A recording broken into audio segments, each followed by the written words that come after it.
So the recording is, so we'll just note that we just opened the meeting at 2:34 and read the governor's But I can't get the video up. open meeting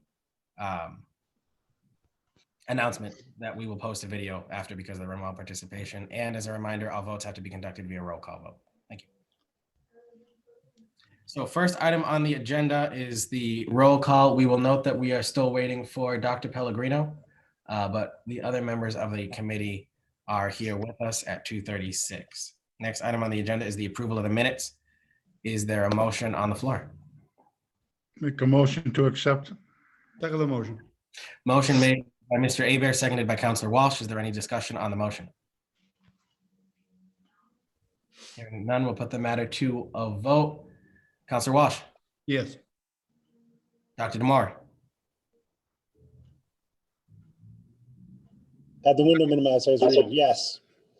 Mr. Hebert. Yes. Attorney Rice. Yes. Dr. Faust. Yes. We're coming. Sounds good, Mrs. Faust. And Treasurer Demick. Yes. You're here. All right, next item on the agenda, we have no old business, but we will note that Attorney Deb Phillips did send out a memo to my office that Rachel forwarded to the committee members this morning regarding the concerns that were raised as to the use of funding to fund collegiate scholarships. We can go through those afterwards in new business when we review the applications. I feel like that would be the best use of that time to, in consideration of our guests from Raymond James, who are coming to do the investment update, which is the next item on the agenda. So unless there's any objection, we can go to Attorney Phillips. That is done at that time. So unless there's any objection, we'll go to item A under new business, the Raymond James investment update. Mr. Mayor, the floor is yours.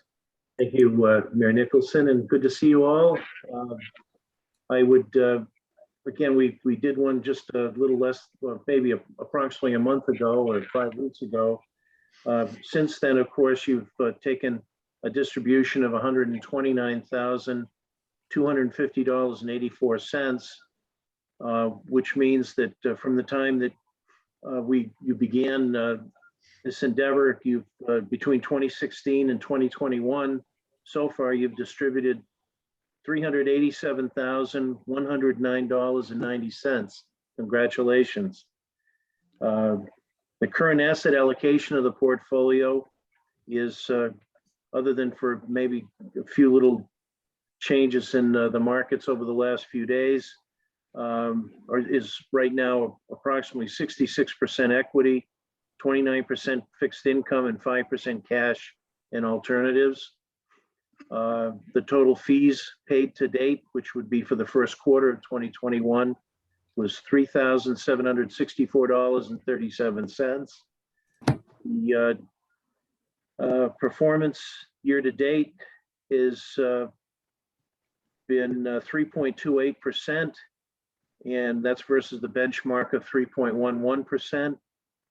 The annualized performance going back to June 8th of 2016 through the 19th of February 2021 is 9.05% net versus the benchmark of 11.19%. The projected cash flow for the next 12 months is $44,024.14. I do not see any need for any changes of any sort in the portfolio. The managers seem to have made a few tweaks here and there to try and enhance the return. And I think that overall the picture still looks pretty encouraging. Interest rates should stay relatively tame, probably well into 2022 or 2023. Certainly dependent upon the strength of the economy as it continues to recover from the pandemic. It would appear that earnings should continue to be pretty respectable year over year and quarter over quarter for the next year.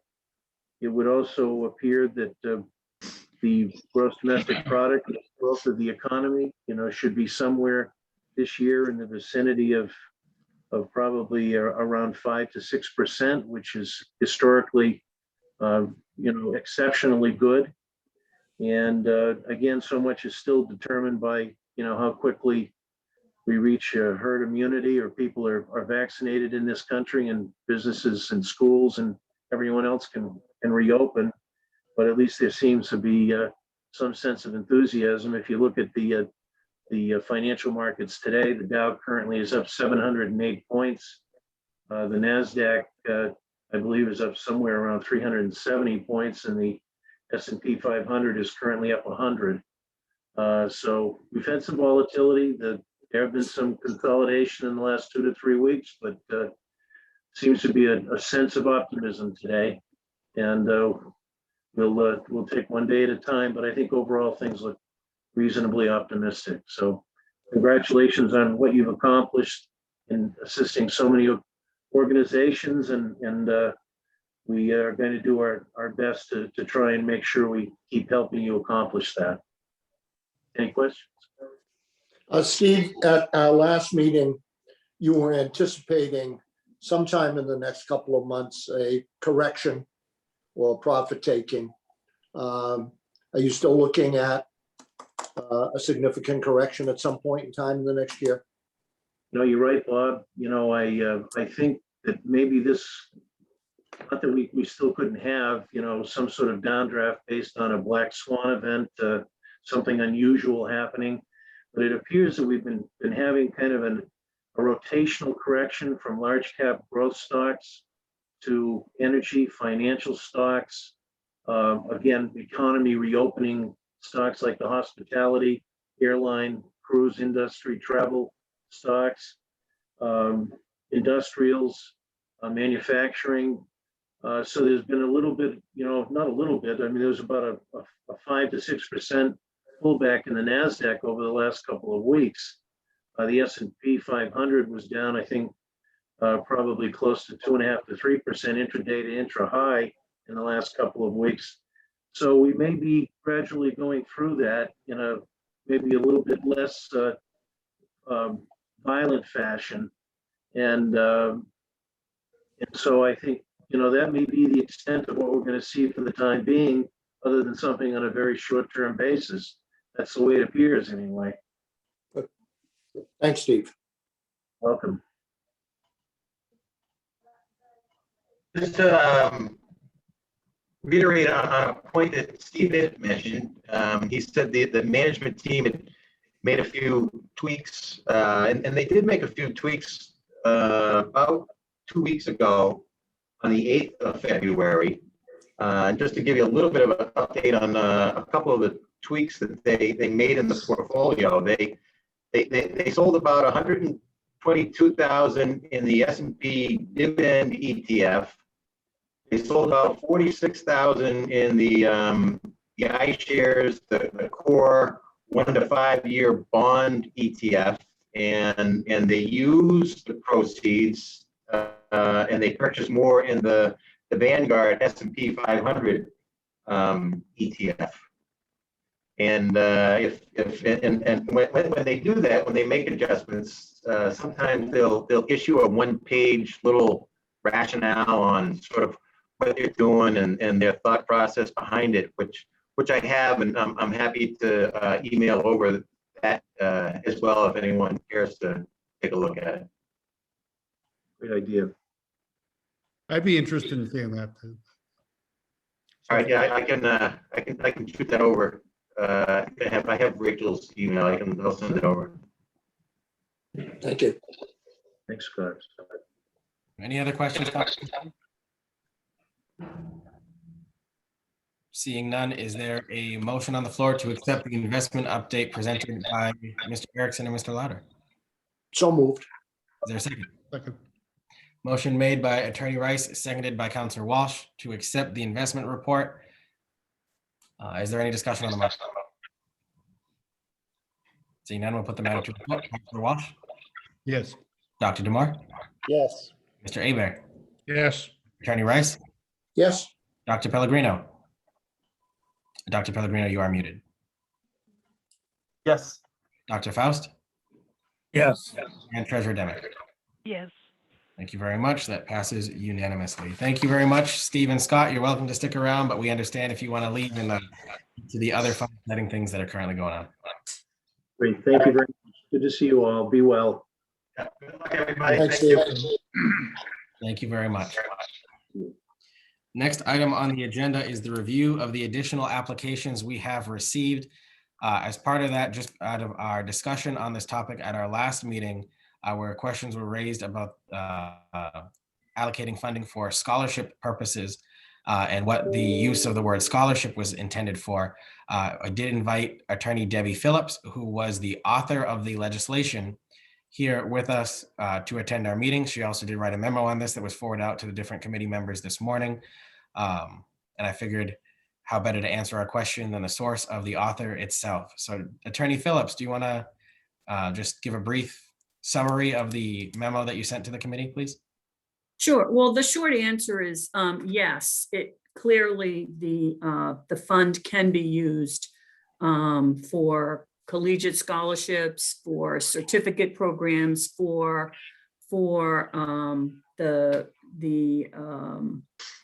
it doesn't have to be a 4-year program. We specifically discussed that with the committee at the time, and I know some of the people here were on that committee.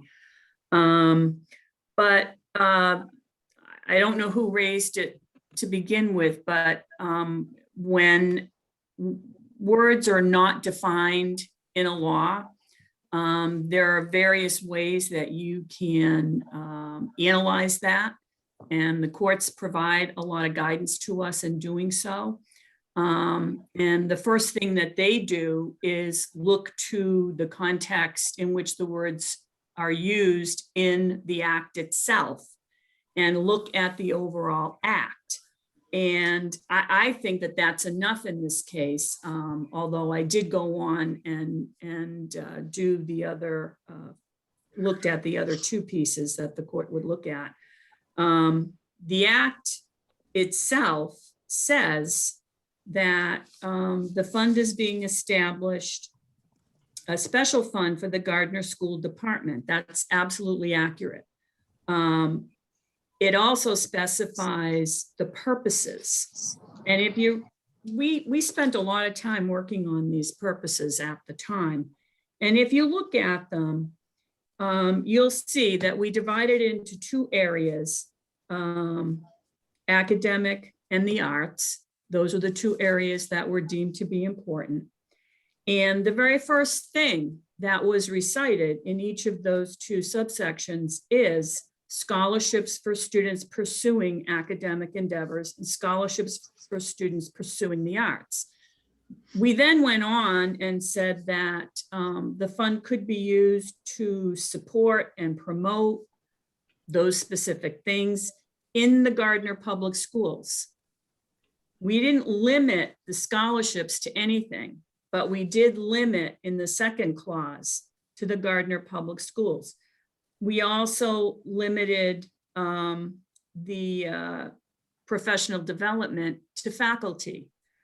We also limited grant making and support for the programs in each paragraph, one being academic and athletic and the other being the arts, to those that are throughout the Gardner School District. So I'm quite confident that a court in looking at this would say, clearly we intended scholarships to be able to be awarded from this fund for use in study beyond our own local school district.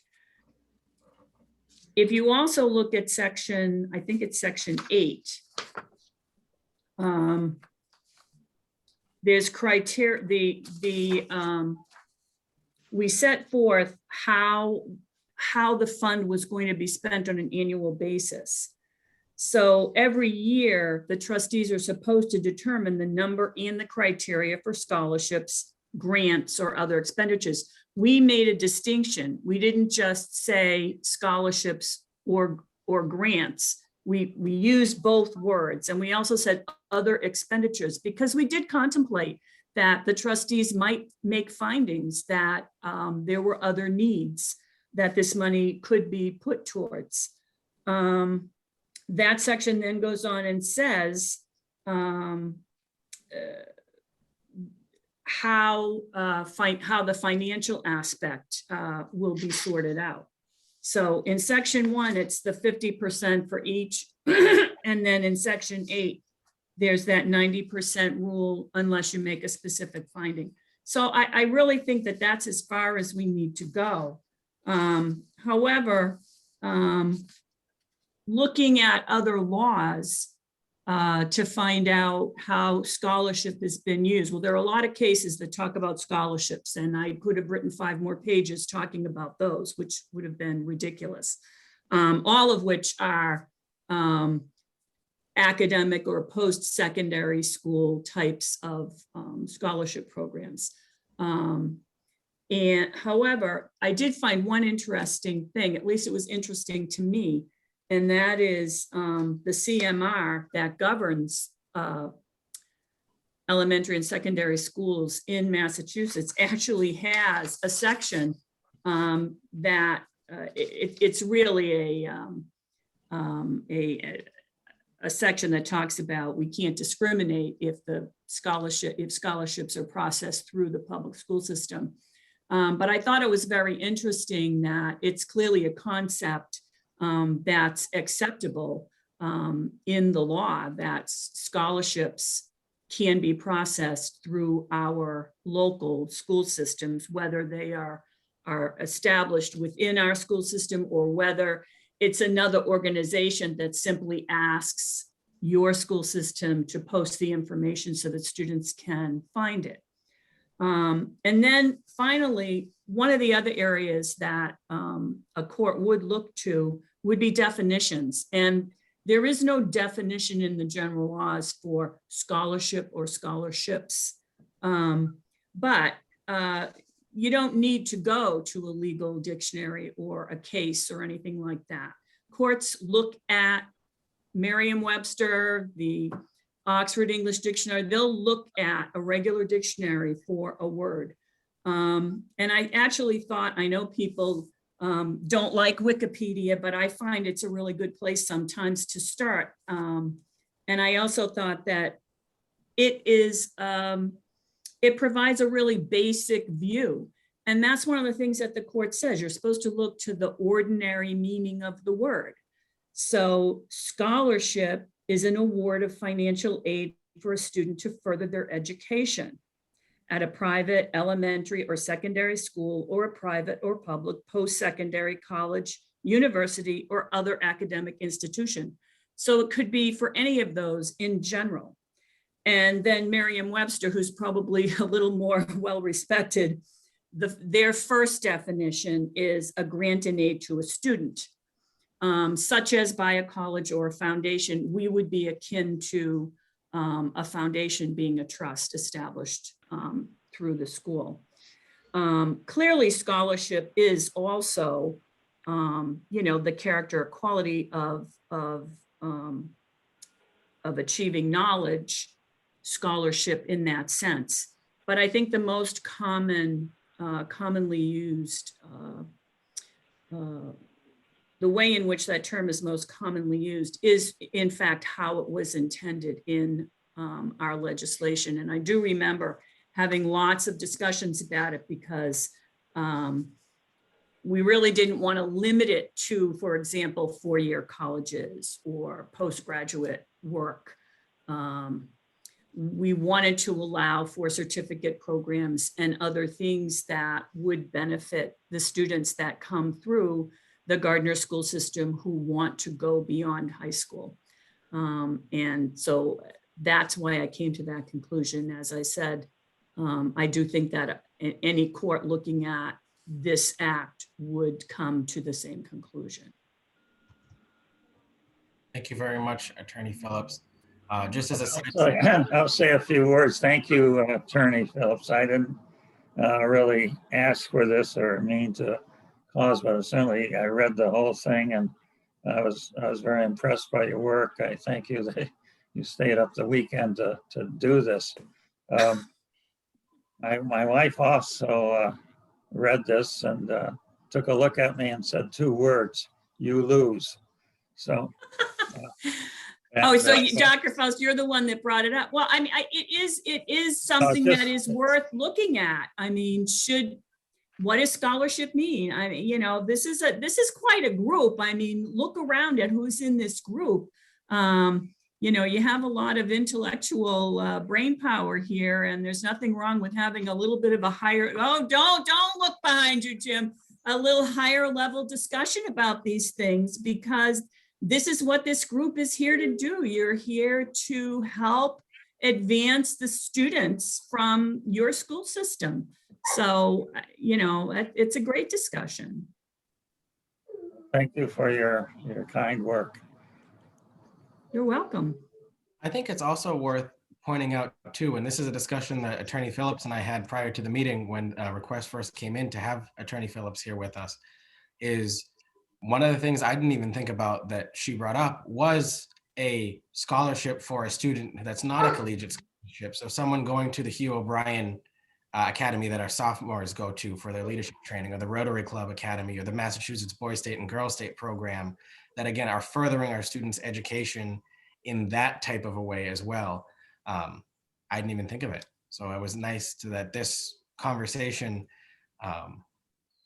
brought that up too, as something else I didn't think of. Yeah, I know that that's one of the things that several faculty people do over at the high schools to help sponsor students. So when there's, you know, positions for 3 funded, but there are 5 quality people who are applying, that gets covered. So that'd be nice if we could help contribute to that too, you know, to allow as many students to attend that as we can. Any other questions for Attorney Phillips while she is here with us?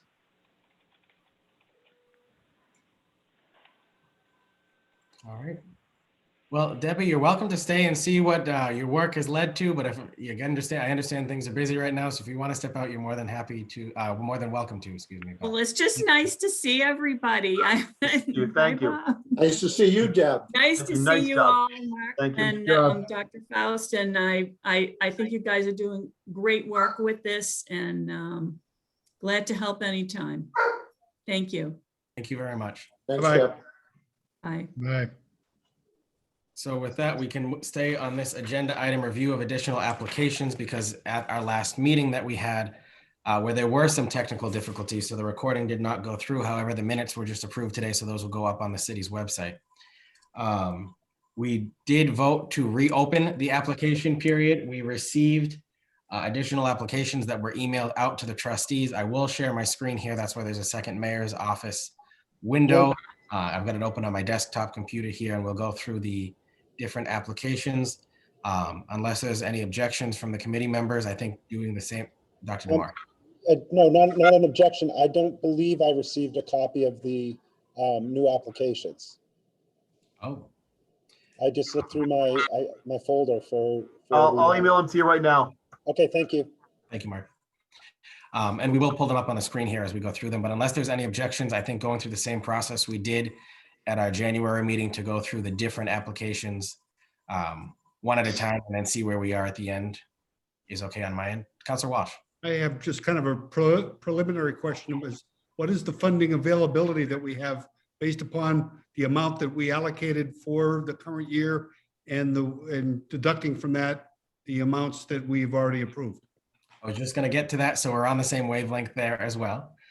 We began with our total allotment in interest and gains, which is the income defined by the statute, was $207,199.98. Of that, we have already approved $129,250.84. The amount that statutorily has to go back into the account is $20,713.40, leaving us with a total of $77,883.14 left to utilize. Evenly, is that evenly divided among the 2 categories? In terms of the 2 categories of that 129,000 that we allocated originally, 20% was going to the arts and athletics category, the general category, and that equated to $20,536.69. and 80% was going towards the arts category of $100,714.15. It's my recollection, if I may, that we allocated the funding for the Landry Auditorium to be allocated, to reallocate that in a way that equalized the funding, if I'm not mistaken. It sounds like in what you just gave us, that 100,000 was allocated to non-arts. The equalized amount. So it's actually listed here as the arts, and that is what got us to the 80-20 split. That is the amount that is allowed under the statute for a deviation. But I see what you're saying. I can go back and recheck to what the actual vote was to see if it was I just fully want to be equal. sure that we allocated the Landry funding in that manner. Yeah, there is some of it included in the general category here. Thank you. Enough to bring it to 20%. Any other questions before we bring up the applications? All right.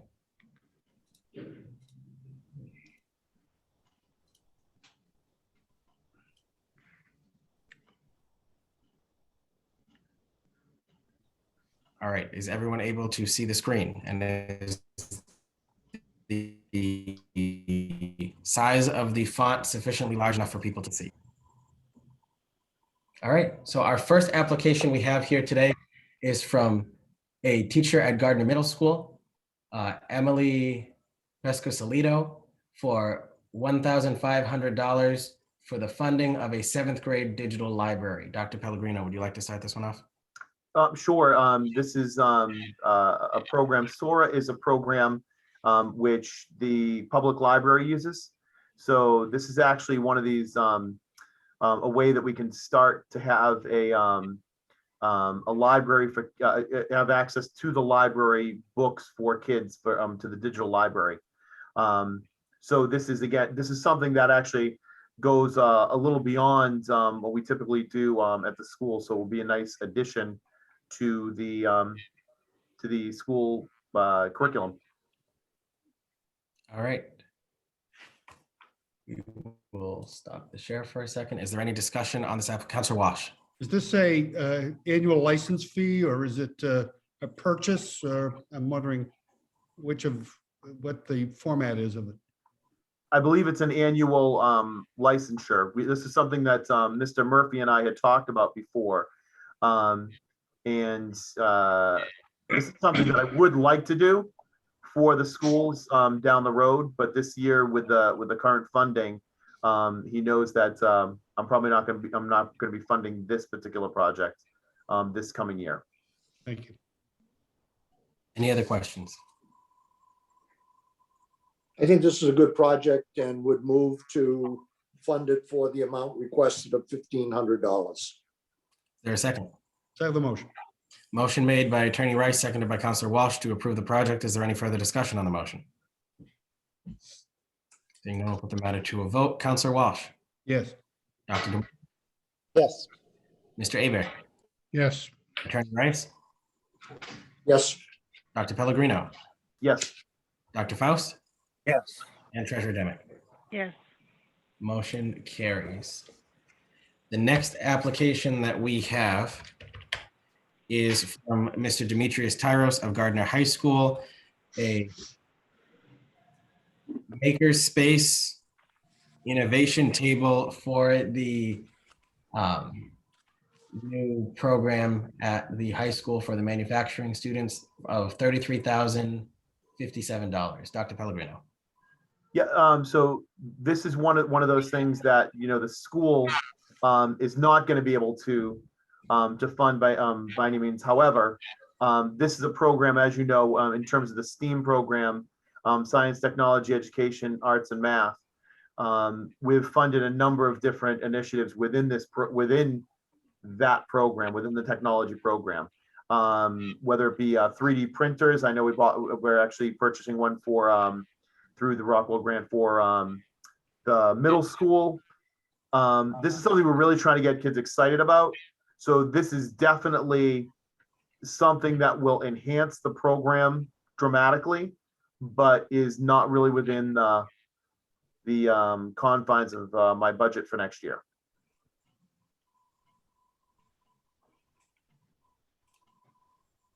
Any discussion on the application? And if anyone ever needs me to pull the application back up on the screen, I'm also happy to do that as well. I just figured it's easy to see people this way. This project seemed to me to be extremely useful in teaching young students concepts and space and dimensions that they may need when they go out to try to get a job. And so I thought it was a good one. I'm not sure how we allocate it because it is useful for art and art students, but it's also a lot of technology. Well, we have a predominance of art spending this year anyways. So going for education, I don't think would be, or for the academics, shouldn't be an issue, I wouldn't think. I just wanted to add on further to this. The Mount has a program starting up, a grant program for high school students coming in, where they can actually take some of the courses during their time in the high school on CAD design, and then go to the Mount for a 2-year program. And they're basically guaranteed positions when they get out. So this is fantastic for the student who college may not be something in their future, but they can come out in 2 years and have a job that pays significantly more than what the jobs that they would be having otherwise, the minimum wage type jobs, and the jobs that don't really have any upside to them. It just requires that they guarantee that they persist in the program and accomplish everything that's required, and they basically have a job coming out. I think it's fantastic, and I think it's great that we could offer this at the high school. One of the things I was thinking about when I saw this application, actually, Dr. Faust, you were in my head for this one here, because I know you like to see some of the products of the works that we fund. I went and saw Mr. Tyros at the high school, and he showed me some of the things that they're making currently with the 3D printers and the lasers that they have there. So I did bring a couple here to show on the camera. So we have this ruler type device here that they've etched in. This is all made directly by the students in terms of cutting out and lasering the numbers on them. They are also working with different plastic options. I know this one's a little hard to see, but there's different paw prints on here. And then with the 3D printer and the laser, they've actually gone and made, I think it's 50 of these to donate to our vaccination clinic over at the PACC. What you can't see is Haywood Hospital's logo is lasered in here, and Gardner High School and Haywood Hospital are engraved by a laser on the arms here. And what this is actually used for is to put behind your head when you're wearing a mask, so that your mask does not sit behind on your ears and tug on your ears all day. It actually pulls on this instead to try to reduce any pain that your ears may be having. So I thought there was a neat preliminary project for them to be making with 3D printers and lasers to show the committee some of the things that Mr. Tyros has listed in his application. I will say, you know, Demetrius Tyros and Sue Sheridan up at the high school in that tech department, this is an investment in those folks, in those teachers as well. I will tell you, they are committed to Gardner. They want this program to take off. The Pathways program that Dr. DeMore just mentioned is a phenomenal program, and they've been trying to grow this program constantly to get kids excited about this. And manufacturing, as you know, is just one of those careers in this area where you can really get an excellent career right out of high school. So this is definitely also an investment in someone, in some people who really care about the way they teach and making sure our kids get the very best. Any other questions, Mr. Aber? It's also something, talking to the kids, that excites them. You know, sometimes we talk about staff and everything else being excited. The kids aren't excited. They are very excited, and they talk very fluently about the things that they do or the things they expect to do. And it's something to me that would really entice kids to be more involved in the academic learning process. It's a great program. And I do have to say, we've invested a lot of money. This is not, so this is 33,000, which is usually one of those things where I'm saying that as a superintendent, it's my job to fund these things. we've funded a lot of money to them, the STEAM programs there. And we've gotten grants as well. There've been a couple skills capital grants that have gotten some big equipment as well. So we're doing all we can to bring this into a state-of-the-art facility. And you're enhancing that if you approve this application. Move that we approve it. Second the motion.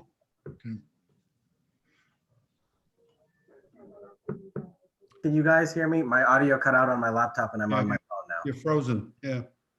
We can hear you. Okay, sounds good. Motion made by, was that you, Counselor Walsh? That was Dr. Faust, seconded by me. All right, motion made by Dr. Faust, seconded by Counselor Walsh to approve the application. Is there any further discussion on the motion? Hearing none, we'll put the matter to a vote. Counselor Walsh, Yes.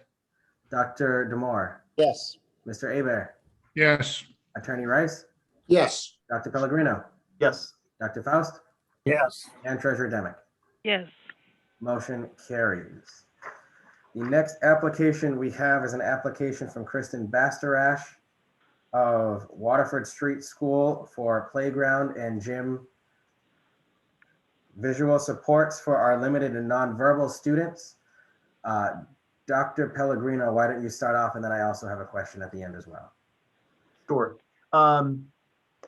This is just something, again, that kind of enhances the child's experience at the school. It helps. We do have some students who are impaired who could use these supports, and it would definitely make their experience a better experience. And I'll leave it at that. My only question, Dr. Pellegrino, was the $25 in tax. There's a question I was going to raise too. Probably shouldn't be there. Right. Is there any discussion on this application aside from what we just mentioned? I move we approve it. Motion made Second. by Counselor Walsh, seconded by Mr. Hebert. Is there any further discussion on the motion?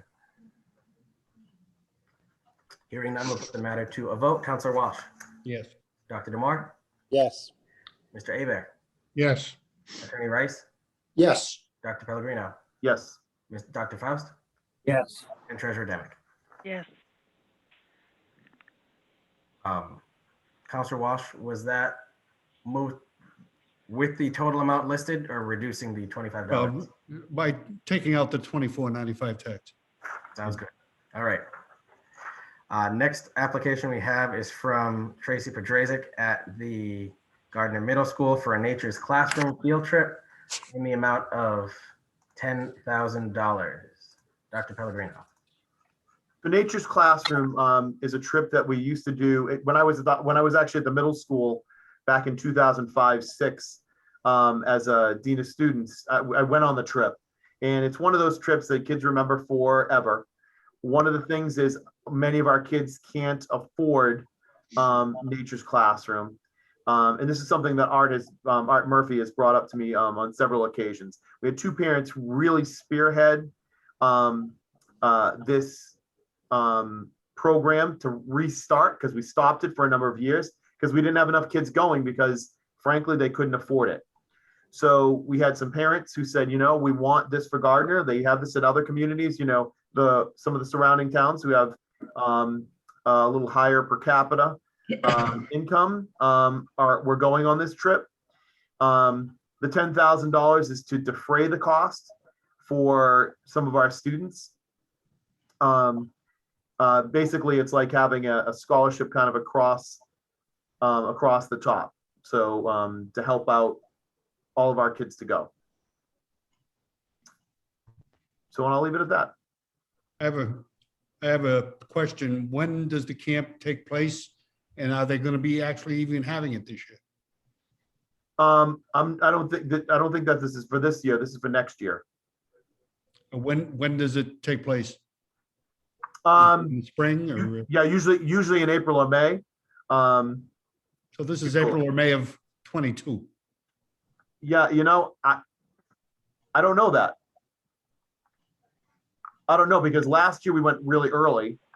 Because we got an off price, because we were going at a a colder time, but I think it was like late October, because the tickets were a lot cheaper that way. But obviously the experience was different. This is usually in April or May. I'm not sure if that's for this year or not. I don't know that answer. Just occurs to me that I'd be surprised if they're running it in April or May of 2021. Where is it located? Camp Cody's not that far. I want to say Groton. Oh, it's in Mass, even more so. I was going to say if it was in New Hampshire, maybe they are, but in Groton, it's a hop, skip, and a jump. Yeah, I will text Art, and maybe I can find out if we want to hold on to this, or it's up to you. But I can find out from Art whether or not this is. You got a quick answer, maybe we could go on to the next one and then come back to it. Yeah, if there's no objection, we can hold this off until afterward. We can put it at the end of the pile today. Oh. All right. So in that case, we will move on to the next one, which is an application from our athletic director, Dan Fort, stated from the Gardner High School and the Gardner Middle School for $10,000 in athletic user fee. Assistance for students from low to moderate income families. I will note, just as the athletic director states in his application, they did apply for community development block grant funding, as they have done for the past 6 years. And I did hear from the director of community development, and they received $15,000 in funding from the CDBG nonprofit program and for LMI families for user fees. So this would be in addition to that. Dr. Pellegrino. I don't know if I can really add anything to that. I'm not sure if I can add much more. I think this is, it's pretty straightforward in what it is. Ultimately, we'd like to, get rid of user fees if we can, because I don't want money to ever be a reason that a student doesn't play sports for us. I've been very excited about our sports programs, some of them making a comeback. We have to hire a JV hockey coach because we have so many hockey players that are coming up, and we've won a few games, so that's a nice thing too. So I think this is pretty straightforward, and I would leave this up to the committee. I'd like to say it. Go ahead, Dr. Faust. I certainly appreciate the words of Mark, because I was on the school committee in the 1970s, and our good friend Dr. Russell was a superintendent of schools, and we had troubles that year, particularly year. The oil prices were up. We didn't have a virus, but we also had Proposition 2.5 came in, and we had to let a lot of teachers go. And it wasn't on the agenda that night, but all of a sudden he said, I want you to vote to have extra funds in user fees put in for sports. And that's about all he said, except he said Oakmont has it, so I guess we were expected to do it. And I've always been amazed. A good friend of mine was on the committee, immediately gave a great talk on how important sports are to the school system. And that really, I agree with Mark. There's no reason, there should be a much more priority that the school system should be responsible for that, not our families who can't afford it. And I've unfortunately, the next year I wasn't there. I had other duties in the hospital, but I've kind of watched it, walking the sidelines of the football field, and we always had Chris Watkins. If we ever had any trouble, we called him, and he paid for it. And I've talked to him about a year or 2 years ago, and he's unfortunately pretty much out of Gardner, so it now goes back. But I hope that Mark will continue with his thoughts and maybe eventually get the school to pay for it, because they should be paying for these type of the sports and the band. I don't know if we charge user fees for that, but any of these things are really the responsibility of the school system, no question in my mind. So I'm obviously for this, but I'm encouraged by your remarks that the school system should definitely pay for it. And also, it was interesting when I was on the school committee, I had to deal with the teachers' unions at that time too. It was always interesting. They always had lawyers there, and when they were talking about the salaries of the teachers. But then when it came to the coaches, they weren't there. Just like they didn't care. No one cared. I remember that back in the 70s, I had an interest with Walter Debzinski. So I figured out how many hours the coaches put in. And they were getting $1 an hour to what they were being paid. I think there's just a terrible discrepancy toward what is things like band and things like that we should be paying for. So anyway, I'll make a motion. We give the $10,000. Just to add to that, I've had personal experience dealing with this, okay? As an athletic director and as a coach, there's so many things that don't go noticed or recognized because there's so many kids that are afraid to ask for help. There are kids that won't go out for sports simply because they don't want to ask. They're ashamed to ask for something. And again, some of these things are really tragic, having received a number of phone calls from parents. You know, somebody's sick at home, but nobody really knows it. And this is why the child's not going to play this year. And as far as coaches are concerned, I mean, that's the same thing too. I always worried in this day and age, you're a school teacher, you have the benefit of the union behind you. You have no union behind you and you're a coach, you can be sued just as quickly, and more often than not, the coaches that are sued are out the door in 5 minutes. And, you know, it would be a step forward in the right direction. And also too, it would show us that we really care about some of the things that are happening in this high school, not just academic, but in other areas. And I think it would really bring more kids, as Dr. Pellegrino says, out participating if they didn't have to go through sometimes what they think is shameful to ask for help. So. Councilor Walsh, I know you had a comment to make. Do you want to say? Well, I have a question. The application indicates that the total cost of the project is $20,525. And you've indicated that they've received block grant funding in the amount of $15,000. I'm wondering if the proper amount that we should be approving is the difference between the project cost and the CBDG funding, or whether I'm missing something. Dr. Pellegrino, do you by chance happen to have an answer on that one? I don't. It's the first I'm hearing they actually got the block grant, actually. Oh. I'm excited about that. Good. Last month.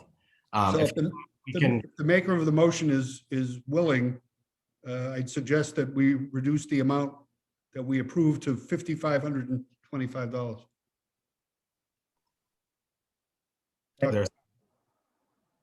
Dr. Faust? That's okay with me, yes. Okay. Is there a second? Second. Motion made by Dr. Faust, seconded by Councilor Walsh, to do the amendment of, Councilor, what was that amount? 55 what? $5,525. Is there any further discussion on that motion?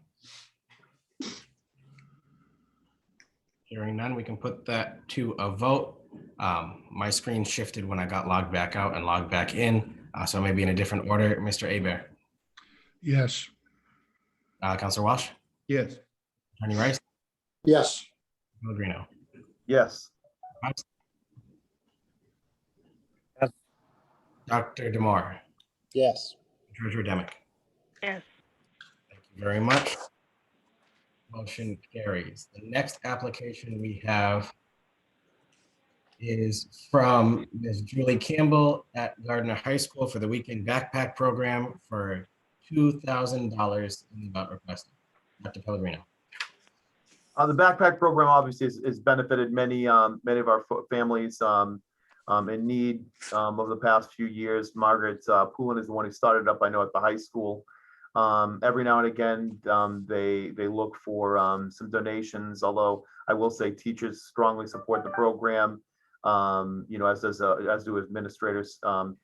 Haywood Hospital actually runs programs at our elementary schools.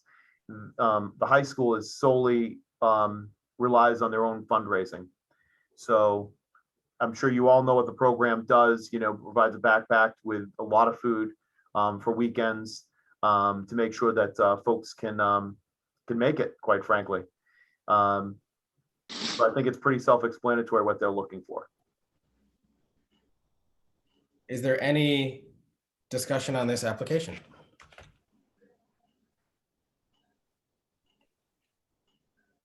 Or a motion? We approve it. Motion made by Dr. Faust. Is there a second? Second, Seconded by Attorney Rice. Is there any further discussion on the motion? Seeing none, we'll put the matter to a vote. Mr. Hebert.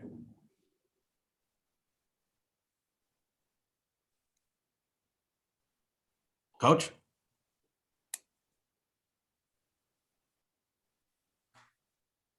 Jim, I think we're having a hard time hearing you. We'll get back to you at the end of this round here, in case the audio comes back in. Council. Got me now? Yeah, we got you now. Yes. Yes, okay. Councilor Walsh. Yes. Attorney Rice. yes. Dr. Pellegrino. Yes. Dr. Faust. Yes. Dr. DeMar. Yes. And Treasurer Demick. Yes. Motion carries. The next application we have is from Mr. Larry Zuaro of Gardner Middle School, seeking $5,124.95 for Gardner Middle School chorus and school technology support. Dr. Pellegrino. So Larry's been phenomenal at growing the excitement about chorus, and also though the band program uses the equipment as well. Being a musician myself, I can tell you, MacBooks and iPads are phenomenal for running anything from mixers to recording. So this is just to help with that program. Does he need it? No, he doesn't need it. Will this really help and make things run better and make his job easier? Yes, it will.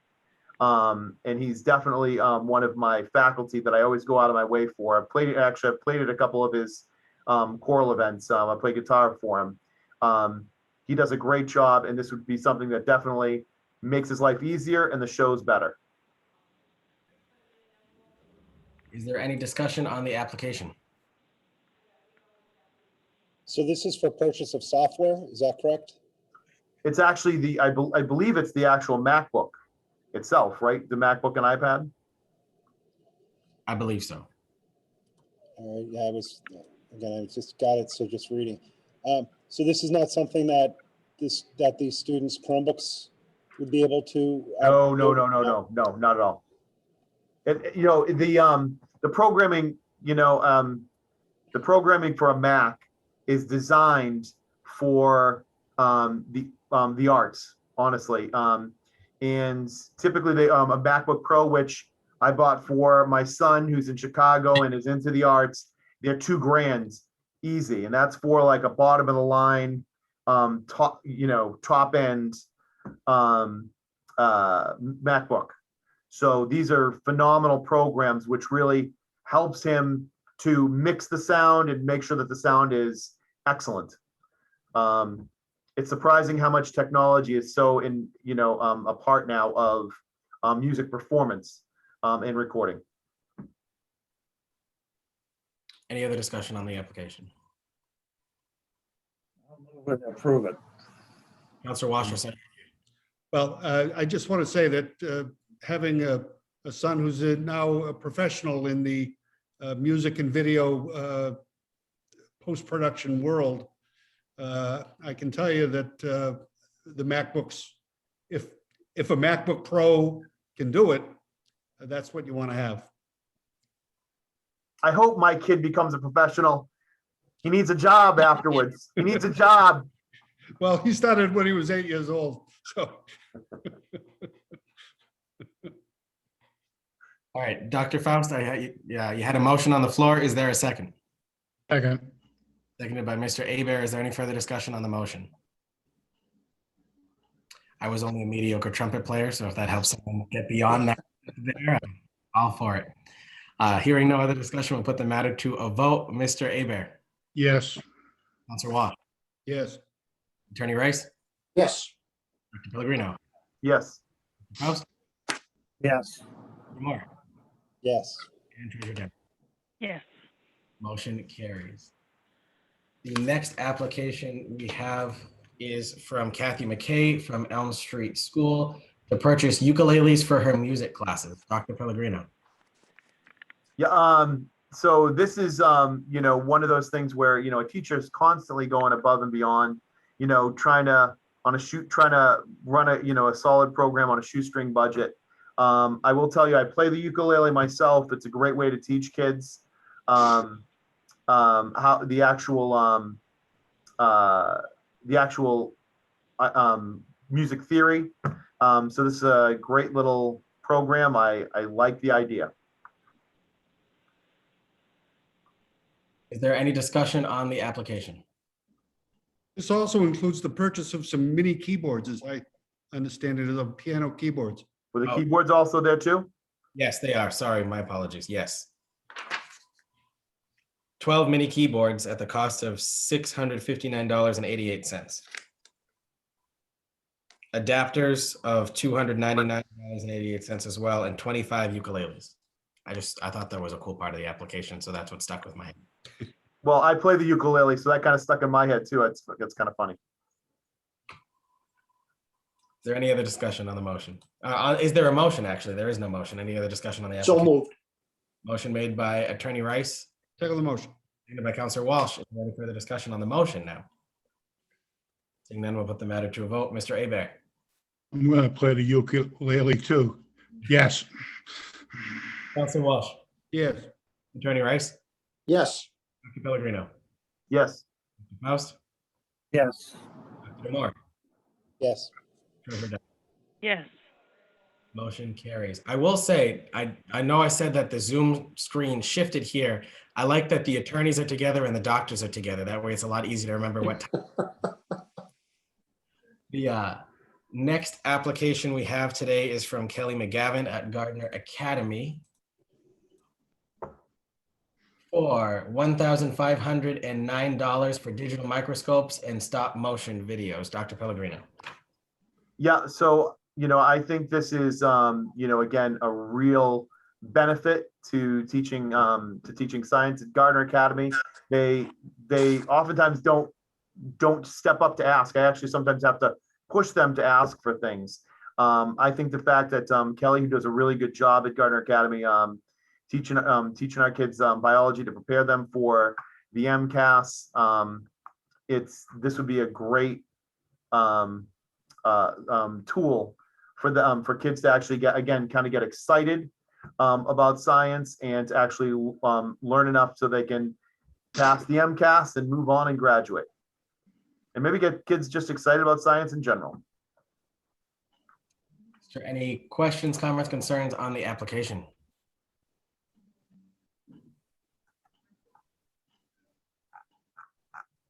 Or a motion on the floor? We approve. Is there a second? Second the motion. Motion made by Dr. Faust, seconded by Counselor Walsh to approve the application. Is there any further discussion on the motion? Seeing none, we'll put the matter to a vote. Mr. Aber. Yes. Dr. Walsh. Yes. Attorney Rice. Yes. Dr. Pellegrino. Yes. Dr. Faust. Yes. Dr. Moore. Yes. And Treasurer Demick. Yes. Motion carries. Dr. Pellegrino, have you heard anything from Mr. Grayson or Dr.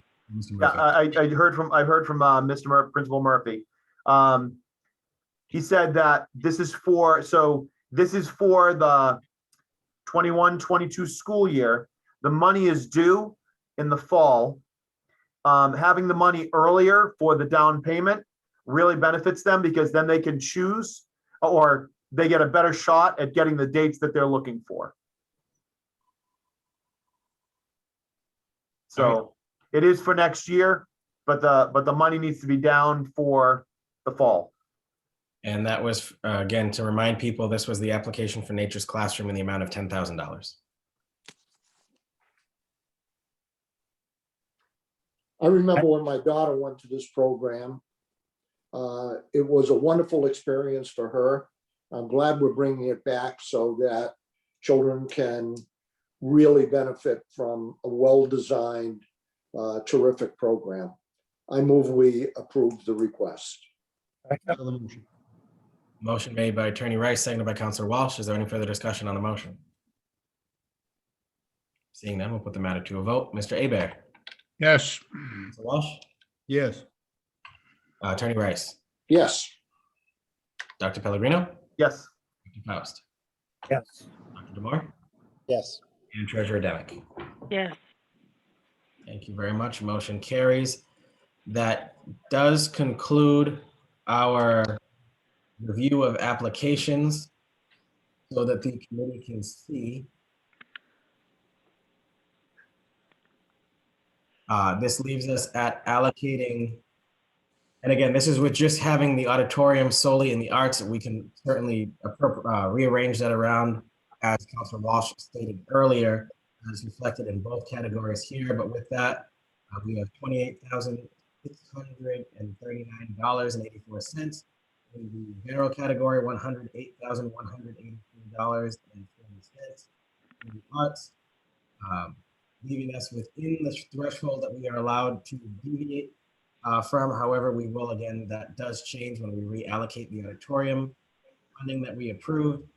This left us with $16,310.74 that we were able to allocate for programs. Again, this $20,713.40 is what is statutorily required to go back into the account.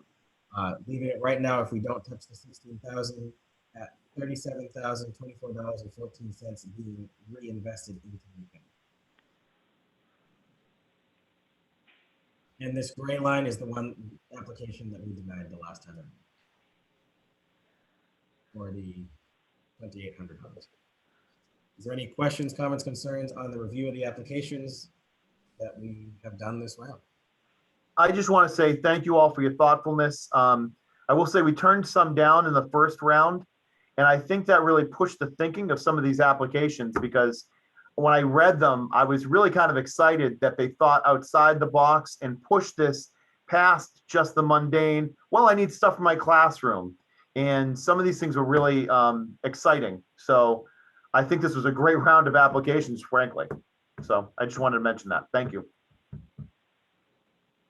Thank you very much. Otherwise, you're saying it was a good thing we looked up the definition of scholarships. It wasn't in vain. Nice job, Dr. Faust. Yes. Yeah, one thing, Mark, though, a year from this fall, we'll have a new middle school. And I was wondering if like the furniture, and if they have a music room or if they have an art room, if there's any thought, or you might investigate whether it be appropriate or within our financial means to furnish one of those rooms or two of them, or think about that. It's just an idea in the future. Yep. You mean so furnish a room at the middle school? New school, Oh, yeah. I think you mean, Maybe it's already funded. I don't know. Oh yeah, well yeah. So we get. I think he meant at the elementary school. Yeah. Okay. Yeah. No. The elementary school we get 80% reimbursement by going through the MSBA. So we may want to do it that way. If we fund a room, that would be nice, but we wouldn't get any. Basically, then we're paying all that money. Whatever we get right now, 80% of it is being paid for by the state. Which like is Medicare, 80%, 20%. But it would help with the 20%. Oh, I mean, yeah, maybe. Yes, I could find out. I don't know if that's. I'm Just look into I don't know. it. I will definitely look into it. You're not old enough to, to think about Medicare. Okay. It's coming. Hear that every day. Any more, is there any other discussion on the applications that we have to review or the funding that we have here? Again, we have that 16,000 left over. If not, we can move on to the next items of the agenda, but we'll give anyone on the committee one last chance to say anything they'd like. All right, moving on to the next item on the agenda, item number 6, set the date and time for the next meeting. Again, we meet quarterly. Unless there's objection, we can have Rachel reach out to the different committee members and see when our next regular meeting would have been. I actually think it was a March meeting anyway, so we'll probably be looking sometime in June, as we have traditionally done in the past. And we can certainly have Rachel reach out to see everyone's availability for a meeting at that time and schedule it then, unless there's objection to that. Move we schedule a time at the, based on the arrangements that they can be made by the mayor's secretary. Is there a second? Second, Motion made by Councilor Walsh, seconded by Attorney Rice. Is there any discussion on the motion? Hearing none, we'll put the matter to a vote. Mr. Abear. Yes. Councilor Walsh. Yes. Attorney Rice. yes. Dr. Pellegrino. Yes. Dr. Faust. Yes. Dr. Moore. Yes. Yes. Motion. With that, is there a motion to adjourn? So moved. Motion made by motion made by Dr. Faust, seconded by Councilor Walsh. Oh, sorry. This one does not need to be a roll call vote. All in favor? Aye. Yes. Aye. Nay.